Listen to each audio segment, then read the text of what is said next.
He took one bite, and the entire room went silent. Ethan Caldwell isn't just a billionaire, he is the most feared critic in the culinary world. When he demanded to meet the chef who prepared the dish, the arrogant head chef stepped forward to take the glory. But Ethan had one question that would shatter the man's career and change a waitress's life forever. They thought she was just there to serve tables, but they didn't know she was the only one in the room who knew the billionaire's darkest secret. Watch until the end to see how karma is served. Ice cold, the clamor of L'Oubli, New York's most pretentious French restaurant, was a symphony of clattering porcelain, sizzling pans, and the booming voice of head chef Gustave Thorne. To the wealthy patrons dining under the crystal chandeliers in the front of house, L'Oubli was a sanctuary of taste. To Sarah Miller, it was a prison. Tour needs water. "Move it, Miller," Gustave bellowed, his face turning a shade of purple that clashed with his pristine white chef's coat. He threw a dirty rag toward the service station, narrowly missing Sarah's head. Sarah didn't flinch. She simply picked up the picture. Her expression, neutral. "Yes, chef," she said, her voice barely a whisper. At 26, Sarah had the tired eyes of someone who had lived 3 lifetimes. Her blonde hair was pulled back into a severe regulation bun, and her uniform, a black dress slightly too large for her thin frame, was spotless. No one looked at Sarah. To the customers, she was furniture. To the kitchen staff, she was the cleanup girl, the waitress who took the extra shifts nobody wanted, the one who scrubbed the floors after closing.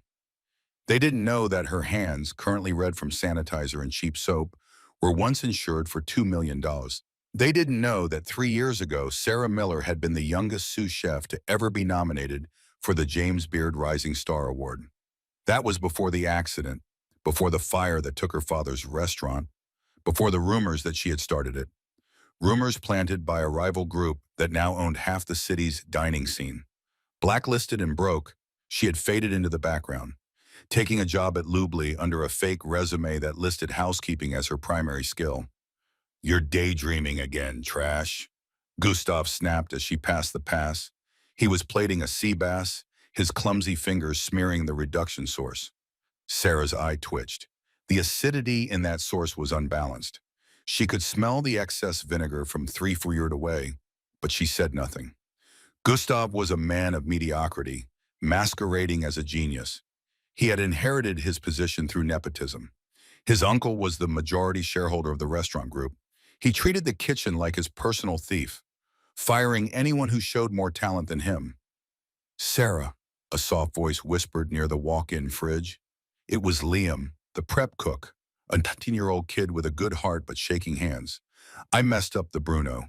Gustave is going to kill me." Sarah looked around. Gustave was busy berating the sommelier. She quickly stepped into the blind spot of the kitchen cameras. In a blur of motion, she took Liam's knife. Her movements were fluid, surgical.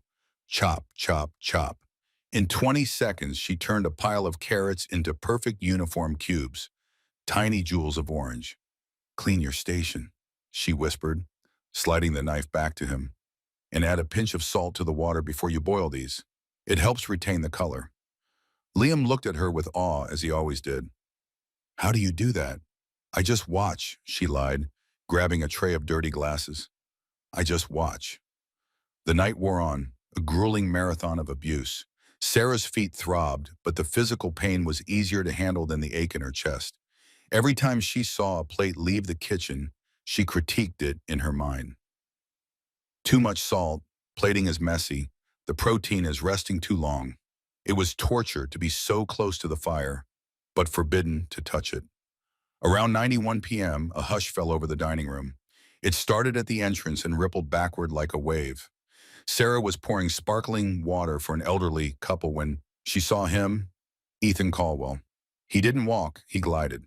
The billionaire tech mogul was famous not just for his software empire, but for his ruthlessness in business and his obsession with culinary perfection. He owned a portfolio of vineyards and had personally bankrupted 3 restaurants that failed to meet his standards after he invested in them. He was tall, wearing a charcoal suit that cost more than Sarah's yearly rent. His eyes were the color of steel, scanning the room with a predatory focus.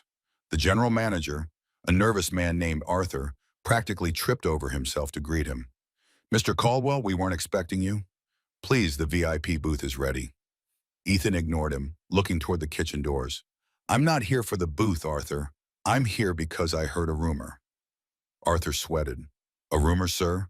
I heard that Lou Blee has finally managed to source authentic Alba White truffles, Ethan said, his voice smooth but cold, and that you are serving the risotto Nero tonight, my grandmother's recipe.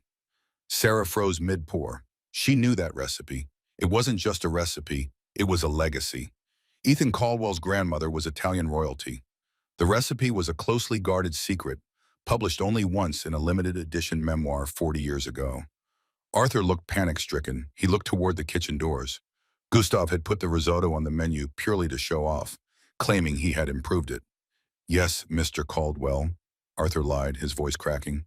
Chef Gustav is an expert. We shall see, Ethan said, sitting down at a central table, fully exposed. Tell him I want it, and tell him if it isn't perfect. I'm pulling my funding for the restaurant group. The stakes were instantly lethal. Sarah finished pouring the water and retreated to the kitchen, her heart hammering against her ribs.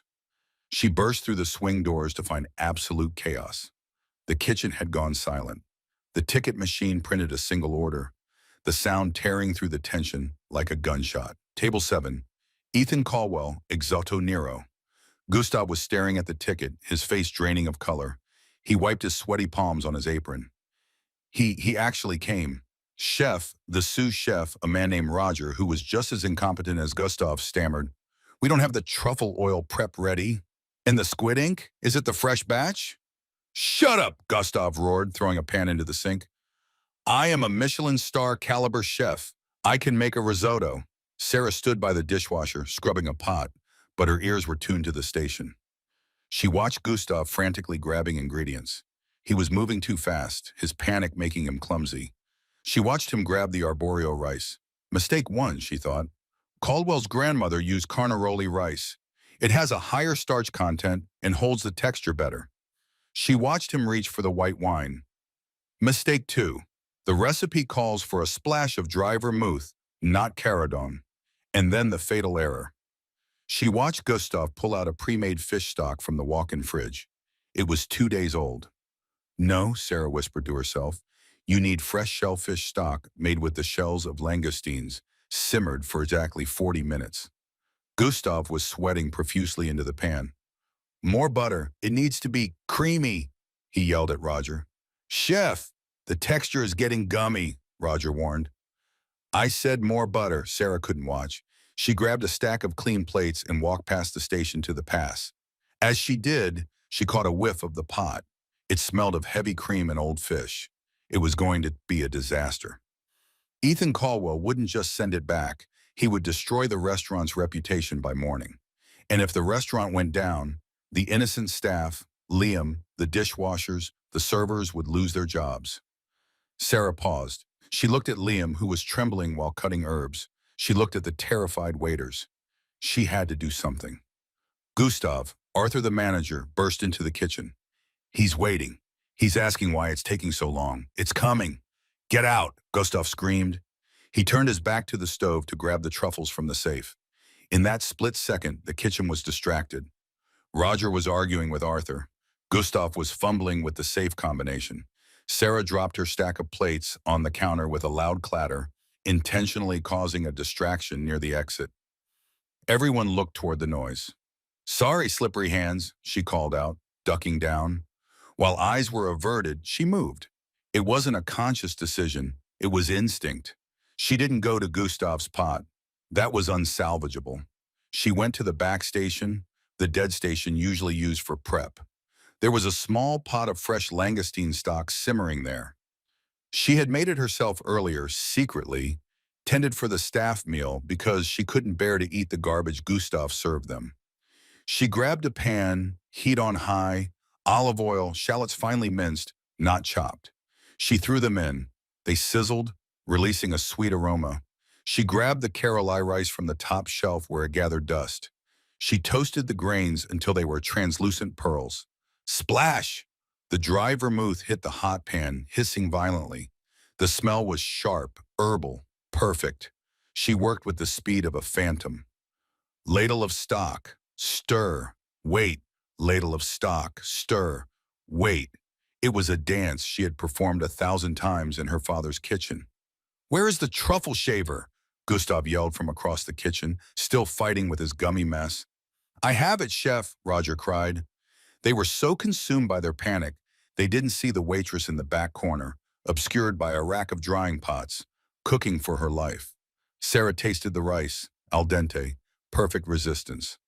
Now the finish. She didn't use butter, she used a mascarpone cheese emulsion, the secret ingredient from the memoir that nobody ever got right. She whisked it in, turning the black rice into a glossy, velvety masterpiece. Finally, the truffles. She didn't have the shaver. She used a paring knife, shaving the white truffles so thin they were practically transparent, letting them melt into the heat of the rice. "Service! Pick up!" Gustav yelled, slamming his plate onto the pass. It looked like a pile of gray mud. "Take it to him!" Arthur grabbed the plate and ran. Sarah's heart sank. She was too late. She looked at her own pan, steaming with the perfect risotto Nero. She turned off the heat, defeated. She grabbed a spoon and took a bite of her own creation. It was perfect. It tasted like the ocean and the earth combined. A tear rolled down her cheek. It didn't matter. Gustav's sludge was already on the table. She began to scrape her risotto into the bin. Suddenly, the kitchen door swung open violently. Arthur stood there, his face pale as a ghost. He was holding Gustav's plate untouched. "He sent it back," Arthur whispered. He didn't even taste it. He smelled it from a foot away and said, "It smells like desperation and old fish." Gustav looked like he had been slapped. "What?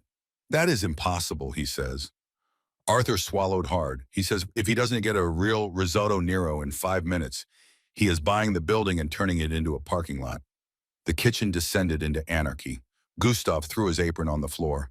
"I quit. I can't deal with this maniac. You can't quit," Arthur screamed. "Fix it. I don't know how," Gustav admitted, his arrogance finally shattering. "I don't know the secret." The silence that followed was heavy. The sizzle of pans had stopped.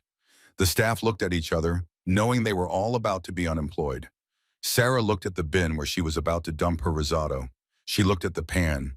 It was still half full. It was still hot. She took a deep breath. This was insane. If she did this, she would be fired. She would be exposed. But if she didn't, Liam would lose his job. She grabbed a fresh hot plate. With trembling hands, she ladled her risotto onto the center. She tapped the bottom of the plate.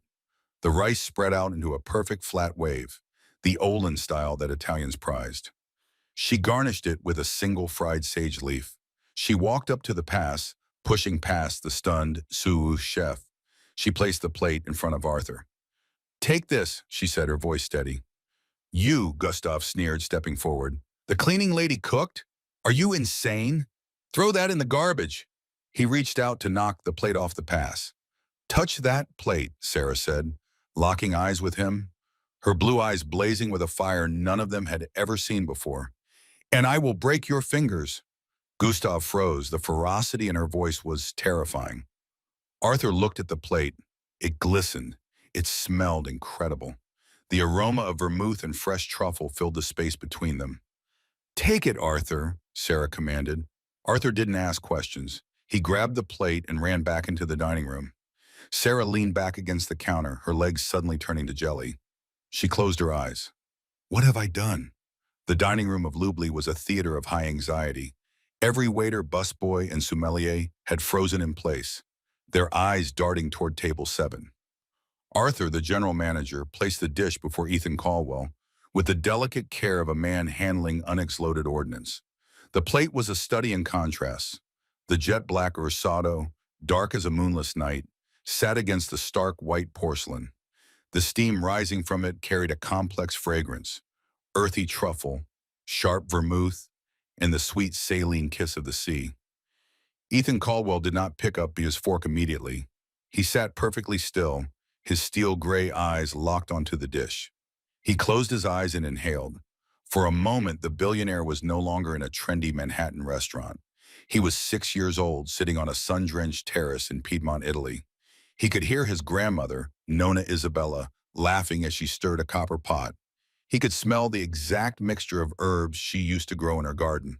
That smell, it was impossible. Arthur held his breath until his lungs burned.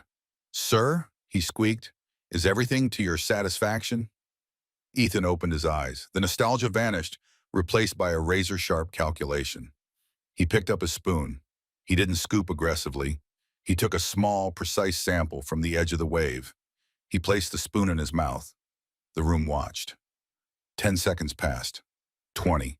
Ethan chewed slowly, his expression unreadable. He swallowed. Then he took another bite, and another. He ate with a sudden voracious intensity, as if he hadn't eaten a real meal in years. He scraped the plate clean. When he finally set the spoon down, the sound echoed in the silent room. He picked up his napkin, dabbed the corners of his mouth, and looked up at Arthur. "Who made this?" Ethan asked. His voice was quiet, but it carried to the back of the room. Arthur let out a breath he didn't know he was holding. A smile of relief plastered itself onto his face. "Chef Gustav, of course, sir. He is a master of—" "Do not lie to me," Ethan interrupted. The temperature in the room seemed to drop 10 "I know Gustav Thorne's cooking. It is clumsy. It is arrogant. It relies on heavy creams and excessive salt to mask the lack of technique." Ethan pointed a long finger at the empty plate. This is soul. This is precision. The acidity was balanced with a dry vermouth, specifically Noi Prat. The creaminess didn't come from butter. It came from a mascarpone emulsion whisked in at the very last second off the heat.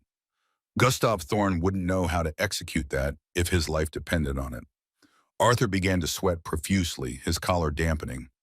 "Sir, I assure you." Ethan slammed his hand on the table, making the silverware jump. "Bring me the chef. Now, the real one. If Gustav walks out here trying to claim credit for this, I will destroy his career before dessert is served." Arthur nodded frantically, looking like a man on the verge of a heart attack. "Yes, sir. Right away, sir." He spun on his heels and sprinted toward the kitchen. Inside the kitchen, the atmosphere was grim. Gustav was pacing back and forth, muttering curses. He had already mentally prepared his excuse for when the plate came back. The truffles were bad. The stove malfunctioned. The waiter walked too slow. Sarah was back at the sink, scrubbing a massive stock. She kept her head down, the adrenaline fading into a dull ache of dread. She knew she shouldn't have done it. She had humiliated the head chef. Even if the customer liked it, Gustav's ego wouldn't survive it. She would be fired tonight. She was already calculating how much rent she could pay with her current savings. The doors burst open. Arthur ran in wild-eyed. "He wants to see the chef," Arthur gasped, bracing himself on the prep table. Gustav straightened his back, puffing out his chest. A smug grin spread across his oily face. "He liked it, ha! I knew it. Even with that girl's interference, my recipe shined through." He reached for his tall, pleated chef's hat and adjusted it. "I will go accept his praise. Get the champagne ready." "No!" Arthur shouted, grabbing Gustav's arm. "You don't understand, you idiot. He knows you didn't cook it." Gustav froze. "What?" "He ate the whole thing," Arthur hissed, his voice trembling. "And then he told me exactly how it was cooked. He mentioned the vermouth, the mascarpone. He said, 'Your cooking is clumsy.' He demanded to see the person who actually made the dish." Gustav's face went from red to a ghostly white. He looked at the empty pan on Sarah's station. He looked at Sarah, who was wringing out a sponge, her hands soapy and raw. "He wants to see her," Gustav whispered, disgust dripping from his voice. "He said if the real chef doesn't come out, he burns the restaurant down," Arthur said. He looked at Sarah. "Miller, put the sponge down." Sarah looked up, startled. "Mr. Higgins, I don't speak," Arthur snapped. "Just wipe your hands. You're going out there." "She can't go out there," Gustav shrieked. "Look at her. She's wearing a busboy's apron. She smells like dishwater. It's a disgrace to the restaurant. It's a disgrace to lie to Ethan Caldwell," Arthur retorted. "Miller, move now." Sarah's heart hammered against her ribs like a trapped bird. She untied her heavy rubber apron, revealing her simple black uniform underneath. It was wrinkled, and there was a small stain of tomato sauce on the hem. Her hair was messy, wisps escaping her bun. She wasn't a chef. Not anymore. She was a ghost. If you say anything to embarrass me, Gustav hissed into her ear as she walked past him, grabbing her arm tightly. I will make sure you never work in the city again. You tell him I directed you. You tell him it was my recipe. Sarah pulled her arm away, her eyes cold. Let go of me. She pushed through the swinging doors, leaving the safety of the kitchen behind. The walk from the kitchen to table 7 felt miles long. The murmur of the dining room died down as she passed. Women in silk dresses and men in tailored suits turned to look at her. Their gazes were heavy with judgment. Why is the help walking through the dining room? Is she in trouble? Look at her shoes. They're worn out. Sarah kept her chin up. She focused on a point on the far wall, refusing to make eye contact with the patrons. She had learned long ago that to the rich, the staff were invisible until they made a mistake. She arrived at the table. Ethan Caldwell was waiting. He didn't look at her dress or her shoes. He looked strictly at her hands. You, Ethan said, his voice devoid of emotion. You are the one who prepared the risotto. Sarah clasped her hands behind her back, standing at a semi-attention, a habit from culinary school. Yes, sir. A scoff came from the nearby booth. A wealthy socialite whispered loudly to her husband. They let the dishwasher cook. How sanitary. Ethan's eyes snapped to the socialite, silencing her instantly before returning to Sarah. What is your name? Sarah. Sarah Miller, sir. And your position here, Miss Miller? Server, occasional prep assistant, and dishwasher. Ethan leaned back in his chair, studying her. A dishwasher who knows the recipe of the D. Rossi family better than the executive chef. Interesting. Suddenly, Gustav appeared at Sarah's side. He had followed her out. Unable to let the situation spiral out of his control, he forced a wide, fake smile. Mr. Caldwell, Gustav boomed, placing a heavy hand on Sarah's shoulder, weighing her down. I see you've met our little helper. As I was explaining to Arthur, I was feeling a bit under the weather, so I dictated my grandmother's recipe to Sarah here and I supervised every step. She merely acted as my hands. The genius, of course, remains with the be quiet, Ethan said. He didn't even raise his voice, but the command was absolute. Gustav's mouth snapped shut with an audible click. Ethan stood up. He was tall, over 6'2", towering over Gustav. He walked around the table and stood directly in front of Sarah. The scent of his expensive cologne, sandalwood, and oud filled her senses. If he dictated it, Ethan said, looking down at Sarah. Tell me, at what point did you add the sage? It was a trap, a test. Gustav opened his mouth to speak, but Ethan held up a hand. If you speak, Gustav, you were fired. I want her to answer. Gustav turned purple, sweating. He didn't know the answer. He hadn't even seen her garnish the plate. Sarah looked into Ethan's steel gray eyes. She saw something there. Not just judgment, but curiosity. Maybe even recognition. I didn't add the sage during the cooking process, sir, Sarah said clearly. Sage becomes bitter if boiled too long in a delicate stock. I fried a single leaf in clarified butter for 3 seconds and placed it on top as a garnish. The residual heat releases the oils without overpowering the truffle. Ethan's lips twitched, a microscopic smile. And the stock? Gustav used a fish fume base. I threw it away, Sarah admitted, hearing Arthur gasp behind her. It was old. It was oxidated. I used a langoustine shell reduction I had prepared for the staff meal. I delayed the pan with the vermouth before adding the rice, not after. Ethan turned to Gustav. Did you tell her to do that, Gustav? Did you tell her to throw away your stock? Gustav stuttered. Well, improvisation is part of the... You are a fraud, Ethan stated, his voice ringing through the hall. You are serving frozen scallops and charging $40 for them. You are reusing oil. And tonight you tried to serve me slop. He turned to Arthur. Fire him. The room gasped. Gustav's eyes bulged. You can't do that. My uncle owns 30% of this group. And I own the bank that holds your uncle's debt, Ethan said calmly. As of this morning, I acquired the controlling stake in the hospitality group. I own this building. I own the chairs you are standing on, and I own this kitchen. He pointed to the door. Get out of my restaurant. Take your knives and go. Gustav looked around for support but found none. The waiters he had abused for years looked on with grim satisfaction. Defeated, he ripped off his toque, threw it on the floor, and stormed out, muttering threats that nobody listened to. The silence returned.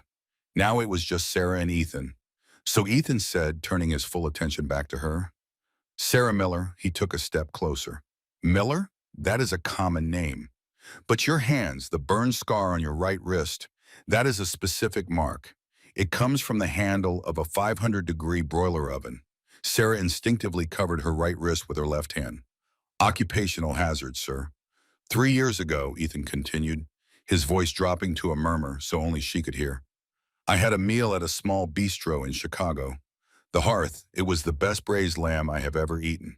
The chef was a young woman, a prodigy. She was nominated for a James Beard Award. Then her restaurant burned down and she vanished." Sarah stopped breathing. The world seemed to tilt on its axis. He knew. "I looked for her," Ethan said.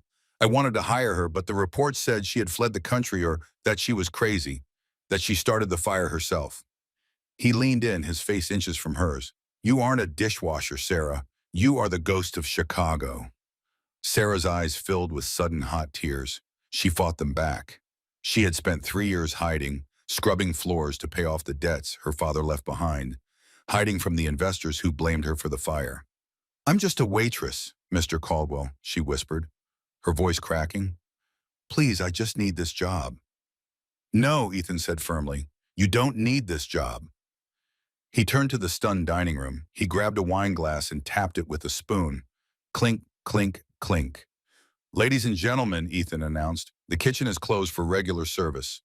You will all be compensated for your meals." He turned back to Sarah. "I have a hunger, Miss Miller, and one plate of ursado did not satisfy it. I wanted to see if tonight was a fluke, a lucky accident." He gestured toward the open kitchen doors. "I'm challenging you. 1 hour, 3 courses. Use whatever ingredients you can find in that kitchen. If you impress me, if you prove that you are the chef I think you are, I will wipe your debts clean. I will give you a blank check to start any restaurant you want." The offer hung in the air like a diamond. It was everything she had ever dreamed of. It was freedom. "And if I fail," Sarah asked, her voice trembling. Ethan's expression darkened. "Then you leave New York, and you never cook again, because I cannot tolerate wasted talent." He sat back down and folded his arms. "Yours starts now." Sarah stood there for a heartbeat, the weight of the gamble crushing her. Then she looked at the kitchen.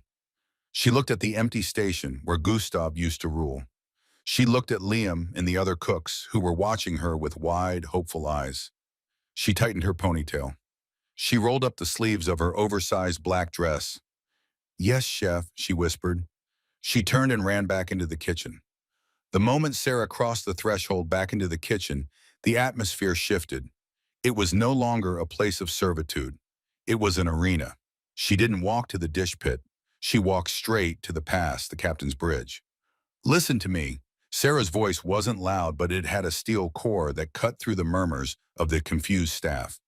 "We have 60 minutes. We are going to feed the most dangerous critic in the world.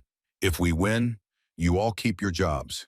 If we lose, this place closes tonight. Who is with me?" Liam, the prep cook, stepped forward immediately, clutching his vegetable knife like a sword. "I'm with you, Sarah." Roger, the sous chef, who had mocked her for months, hesitated. He looked at the door where Gustav had fled. Then at the fierce determination in Sarah's eyes, he threw his towel on the counter. "Gustav was a tyrant. I never liked his seasoning anyway. What do you need, chef?" Sarah nodded. "Roger, I need proteins. What do we have?" "The walk-in with the Wagyu and the lobster is locked," Roger said, his face falling. Gustav took the key. He did it on purpose. A collective groan went through the kitchen. Without the premium ingredients, they were dead. They couldn't serve Ethan Caldwell chicken wings. Sarah didn't flinch. She smiled. A cold, dangerous smile. "Good. I don't want his overpriced beef. Cooking perfectly marbled meat is easy. Any idiot can do it. To impress a man like Caldwell, we need to show him alchemy. We need to turn lead into gold." She pointed to the reject crate near the back door, a box of produce the suppliers had sent that Gustav deemed too ugly for the plate. Knobbly carrots, bruised heirloom tomatoes, twisted parsnips. "Liam, bring me the reject box. Roger, check the bottom freezer. I know Gustav hides the pork belly there because he thinks it's a poor man's meat. Get it out, pressure cooker. Now the kitchen exploded into motion. It was a chaotic ballet, and Sarah was the choreographer. Course won the earth. 10 minutes, Sarah yelled. She grabbed the ugly tomatoes. They were misshapen, scarring on the skin. But when she sliced into them, they were a vibrant, bleeding ruby red. The smell was intoxicatingly sweet. They buy with their eyes, not their tongues, Sarah muttered. We're going to change that. She didn't make a caprese salad. That was too cliche. She made a tomato water console. She crushed the ugly tomatoes, heavily salting them to draw out the moisture, hanging them in cheesecloth to drip a crystal clear R liquid that packed an explosion of flavor. While the liquid dripped, she took the skins, usually trash, and dehydrated them in the salamander oven until they were crispy chips. Chef, Liam cried out. The blender, it's not working. Sarah ran over. The cord had been cut. Gustav, no matter, she said, grabbing a heavy granite mortar and pestle. We do it the old way. Hand-ground pesto, basil, pine nuts, garlic. Grind it until your arm burns, Liam. I want to smell the oils releasing. She plated the dish, a shallow bowl of the clear tomato water. Floating inside were tiny islands of mozzarella pearls she had smoked with wood chips on the stovetop, topped with the tomato skin chips and the hand-ground basil oil. It looked like a swamp, but it smelled like an Italian summer. Arthur ran the dish out. Sarah didn't wait. She was already searing the pork. Course 2, the fire. The pork belly had been pressure cooked for 30 minutes with star anise, cinnamon, and orange peel.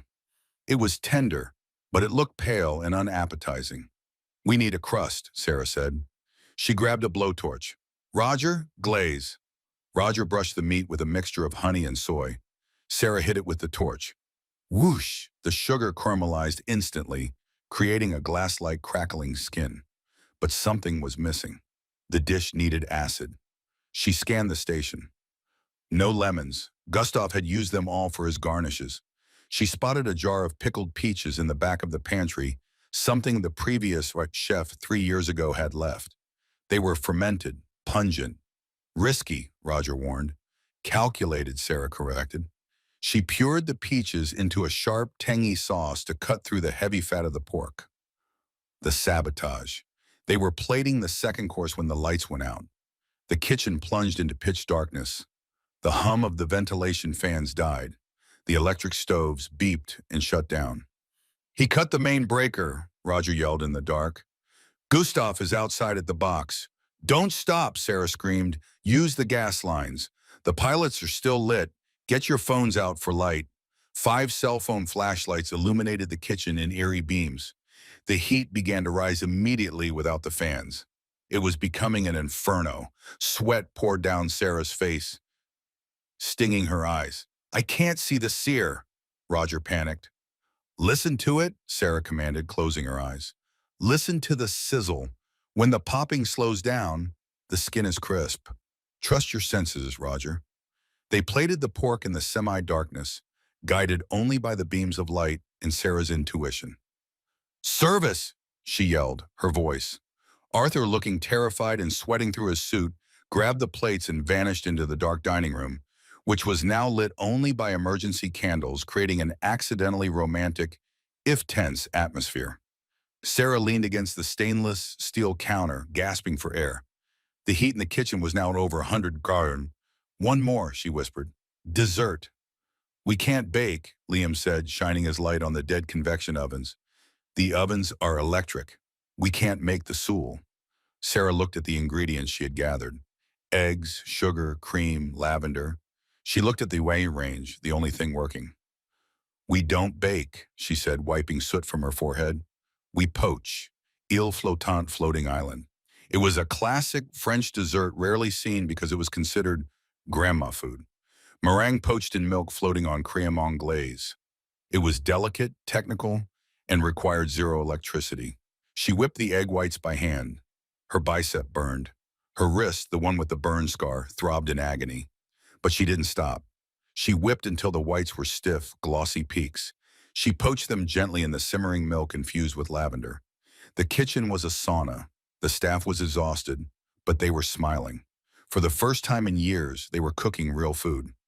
The dining room was silent, save for the clinking of silverware. The power outage had driven away the casual diners, but the VIPs and the curious had stayed, sensing drama. Ethan Caldwell sat alone at his table, a single candle illuminating his face. He looked like a judge presiding over a capital case. Arthur placed the first course, the tomato water conce, in front of him. "The power is out, Mr. Caldwell." Arthur apologized. "The chef," she improvised. Ethan looked at the clear liquid. It looked like water. He took a sip. His eyes widened. The flavor was explosive. It was the essence of tomato, distilled and purified. It was clean, honest, and incredibly sophisticated. It reminded him of the purity he sought in his code, in his business dealings. No hiding places. He ate the smoked mozzarella. The smoke paired perfectly with the sweetness. Next, he commanded. The glazed pork belly with fermented peach arrived. Ethan cut into the meat. It fell apart. The skin cracked with a satisfying snap. He took a bite. The richness of the pork was overwhelming, bordering on too much until the fermented peach hit his palate. The acid cut through the fat like a laser. It was bold. It was aggressive. It was the kind of flavor combination that only someone who had nothing to lose would attempt. He put his fork down. He didn't wait for dessert. "Bring her out," Ethan said. "Now." Arthur signaled to the kitchen. Sarah walked out. She looked like a wreck. Her hair was frizzy from the humidity. Her face was smudged with soot, and her apron was stained with peach puree. She looked like a soldier walking off a battlefield. She approached the table. She didn't bow. She stood tall. "The lights went out," Sarah said, her voice raspy. "We improvised." "I know," Ethan said. "I saw Gustav running from the fuse box outside. My security team has detained him." Sarah exhaled, her shoulders slumping slightly. "Oh." Ethan stood up. He walked around the table, ignoring the stares of the remaining patrons.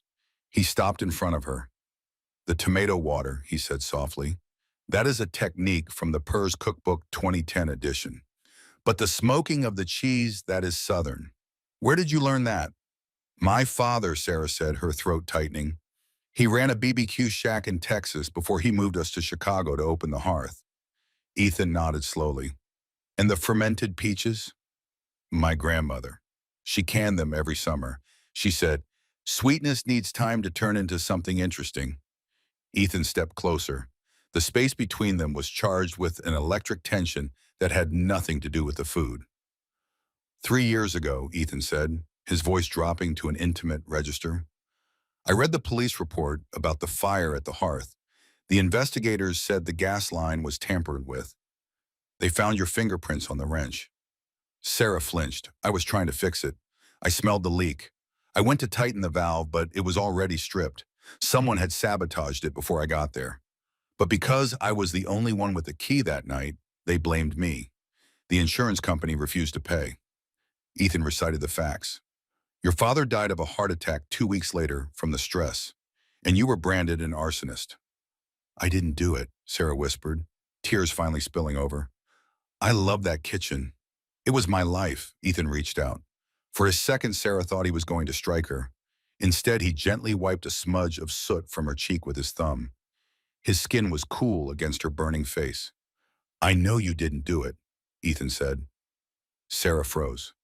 "What?" "I investigated the fire myself," Ethan revealed. "Not as a critic, but as an investor. I was planning to buy into the hearth the week after it burned. I hired a private investigator." He reached into his jacket pocket and pulled out a folded piece of paper. "We found footage from a security camera across the alley. It was grainy, so the police dismissed it. But my tech team enhanced it." He unfolded the paper. It was a still image. It showed a man leaving the back door of the hearth 10 minutes before the explosion. He was holding a wrench. Sarah looked at the photo. Her blood turned to ice. The man in the photo was younger, thinner, but the posture was unmistakable. "Is that?" she stammered. "Gustav Thorne," Ethan said coldly. "He was working as a sous chef for a rival restaurant group at the time. The group that wanted your father's real estate. They paid him to scare you, to cause a small leak. But he was incompetent. He caused an explosion." Sarah grabbed the table for support. The man who had been throwing rags at her, calling her trash for 6 months. He was the one who destroyed her life. He was the reason her father was dead. Why? Sarah choked out. Why didn't you turn this in? I couldn't find him, Ethan said. He vanished after the fire, changed his name, moved to Europe for a year. I only found him tonight because of the risotto. When I tasted that incompetence, I knew it had to be him. But I needed proof. He looked deep into her eyes, and I needed to find you, to see if the fire had broken you, to see if the genius I tasted 3 years ago was still there. He gestured to the empty plates on the table. You cooked in the dark, Sarah. You cooked with trash ingredients, and you created the best meal I have had in New York City in a decade. Sarah was trembling. The vindication was overwhelming. So, Ethan said, a rare, genuine smile touching his lips, are we going to serve dessert or are we going to call the police? Before Sarah could answer, the front doors of the restaurant banged open. Gustav Thorne burst in. But he wasn't in handcuffs. He was flanked by two large men in cheap suits, private security, and a tall skeletal man in a tuxedo. It was Mr. Sterling, the owner of the building, and Gustav's uncle. Get away from him, Gustav shrieked, pointing a shaking finger at Sarah. That woman is a trespasser. She has no right to be cooking in my kitchen. Mr. Sterling marched forward, looking furious. Mr. Cordwell, I must ask you to step away from the help. We are pressing charges against this girl for vandalism and theft of company property. And as for you, you have no authority to fire my nephew. Ethan turned slowly to face them. His face shifted from the warmth he showed Sarah to a mask of terrifying icy calm. Mr. Sterling, Ethan said pleasantly, I was hoping you would show up. Mr. Sterling, the building's owner, and Gustav's uncle, marched up to table 7 like a bulldog in a tuxedo. He was flanked by 2 security guards, his face purple with rage. You have 5 seconds to explain why you are trespassing in my kitchen. Sterling spat at Ethan, ignoring Sarah entirely. Or I will have you removed. I don't care who you are, Caldwell. In this zip code, I am the law. Sarah stepped back, old instincts of fear kicking in. Men like Sterling always won. They had the money and the lawyers. Ethan didn't blink. He took a slow sip of wine and set the glass down with a deliberate clink. Mr. Sterling, Ethan said, his voice terrifyingly calm, I believe you are operating under a misconception regarding the ownership of this establishment. I own the deed, Sterling barked. You built it on a loan from Vanguard City Bank, Ethan corrected. A loan with a strict clause regarding management stability. 20 minutes ago, while your nephew was sabotaging the fuse box, a felony caught on my security team's dash cam. My associates purchased that loan portfolio. I am declaring it in default effective immediately. Sterling turned a sickly shade of gray. You can't do that. I just did, Ethan said, standing up. Electronic transfer. This building is now the property of Caldwell Holdings. Get off my property, he turned to the security guards. You two work for the building, correct? Congratulations. You now work for me. I'm doubling your hourly rate. Escort Mr. Sterling out. The guards didn't hesitate. They stepped away from Sterling and aligned themselves with Ethan. This is insane, Sterling screamed as the guards grabbed his arms. Gustav, do something. Gustav, cowering behind his uncle, looked for an exit, but the front doors swung open. Detective Vance walked in, followed by 2 uniformed officers. Ethan gestured to the detective. Detective, I believe you have an open warrant for an arson case in Chicago involving a Mr. Gustav Thorne. Gustav's knees gave out. He collapsed onto a velvet chair, sobbing. It wasn't me. It was him. He pointed a shaking finger at Sterling. My uncle. He told me to create a problem for Sarah's father to drive down the property value. He made me go to Chicago. A collective gasp swept through the dining room. Sarah covered her mouth, tears springing to her eyes. It was the confession she had waited 3 years to hear. You rat, Sterling roared, struggling against the guards. I told you to cause a leak, not blow the place up. I have the texts, Gustav cried, holding up his phone. I kept everything. Detective Vance took the phone. He looked at the screen, then looked up at Sarah with a gentle nod. Ms. Miller, this is enough to reopen the case. Your name is cleared. The relief was a physical weight lifting off Sarah's chest. The years of hiding, the shame, the late nights scrubbing floors. It was finally over. The dining room broke into applause as the police handcuffed the two men and marched them out. Ethan waited for the sirens to fade before turning to the stunned staff. Everyone, go home. You'll be paid a full bonus. We are closing for renovations. As the staff cheered and dispersed, Arthur, the manager, lingered nervously. Mr. Caldwell, am I fired? You enabled Gustav, Ethan said coldly, but you also didn't stop Sarah tonight. You're demoted to assistant manager. You answered to the new executive chef. Arthur nodded vigorously, grateful. Thank you. Who is the new chef? Ethan turned to Sarah. She was staring at her hands, the hands that had created magic out of garbage. Well, Ethan asked, extending a hand to her.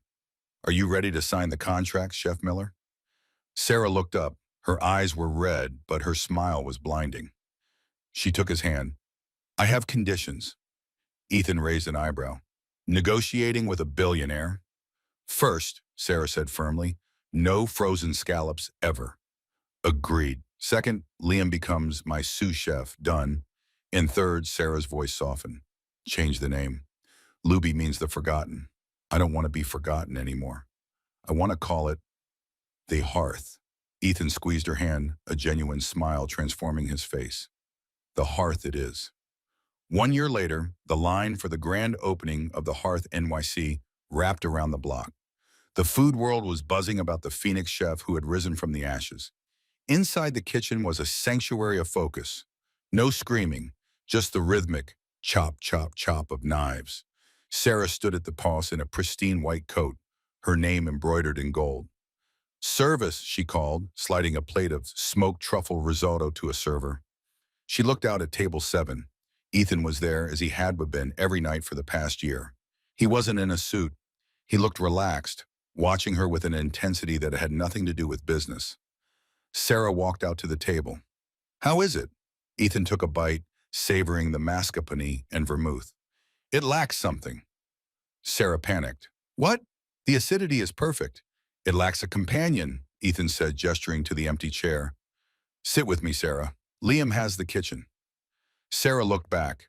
Liam gave her a thumbs up. She smiled, untied her apron, and sat down. Ethan poured her a glass of wine. Under the table, his hand found hers, his thumb brushing the burn scar on her wrist. No longer a mark of shame, but a badge of honor. To the girl who cooked in the dark, he toasted softly. To the billionaire who ate it, she replied. They clinked glasses. Ethan leaned in, his voice low and intimate. So, who made this dish? Sarah laughed, a sound of pure freedom. I did, and I'm just getting started. That is the story of Sarah Miller, the waitress who was humiliated by an arrogant chef only to be revealed as a culinary prodigy. It's a reminder that true talent cannot be hidden by a uniform, and that karma, like a good dish, is best served when the timing is perfect. Gustav and Sterling thought their money could silence the truth, but they learned that quality always shines through the dark. What would you have done if you were in Sarah's shoes? Would you have risked your job to cook that meal? Let me know in the comments below. If you enjoyed this story, please smash that like button. It really helps the channel grow. Don't forget to share this video with your friends and subscribe for more stories of justice, romance, and revenge. Turn on the notification bell so you never miss an upload.